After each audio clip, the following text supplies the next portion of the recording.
یہ Valentine day کے نام سے جو بدتمیزی کی رسم پوری دنیا کے اوپر ہے اور بدقسمتی سے وہاں تو اتنا اس کا زور شور نہیں ہوتا ان ممالک میں جتنا پاکستان اور دیگر اسلامی ممالک میں ہوتا ہے، اور یہاں وہ پھول دے کر کے کسی کو اپنی محبت کا اظہار کرتے ہیں۔ مومن کے تو خمیر میں محبت رکھی گئی ہے اور وہ سویر سے لے کر شام تک محبتیں ہی بانٹتا پھرتا ہے۔ ہم محبت کے لیے ایک دن کو مخصوص نہیں کرتے، ہمارا ہر لمحہ پیار بانٹنے والا ہوتا ہے، اور وہ محبت نہیں ہے جو غیر محارم کے ساتھ ہوتی ہے، وہ بے حیائی اور شہوت کا ایک روپ ہوتا ہے۔ محبت کی سب سے زیادہ مستحق تو ماں ہے،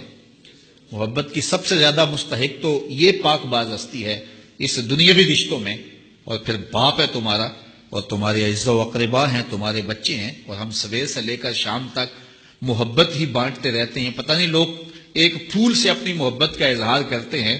سویرے مزدوری پہ جاتا ہے اور بڑھاپے کے باوجود وہ شام تک جو ہے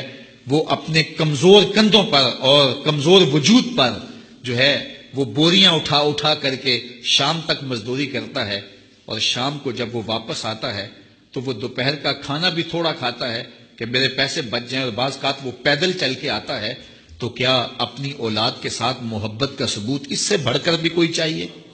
تو یہ تو محبت ہی ہے، اسلام تو محبت دیتا ہے، لیکن یہ ویلنٹائن ڈے کے نام سے بدتمیزی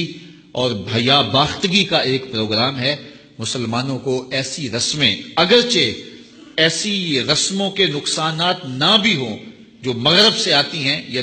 دیگر جو ہیں وہ لا دین قوتوں سے آتی ہیں اور یا کسی اور دین سے آتی ہیں، ان رسموں کی بھی نفی کی گئی ہے، چہ جائے کہ وہ رسم جو اسلام کے بنیادی مزاج کے خلاف ہو۔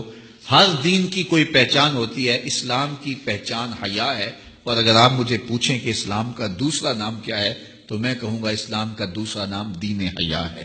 تو ہمیں تو اس کا سبق دیا گیا ہے، تو ہمیں اپنے بچوں کو بھی اور اپنے ملنے والوں کو بھی سختی سے، نفرت کے ساتھ اس کی نفی کرنی چاہیے، اور ہمیں محبت کا جو فروغ ہے حقیقی اور پوری زندگی پر محیط اور پھیلا ہوا ہے اس کا اظہار کرنا چاہیے۔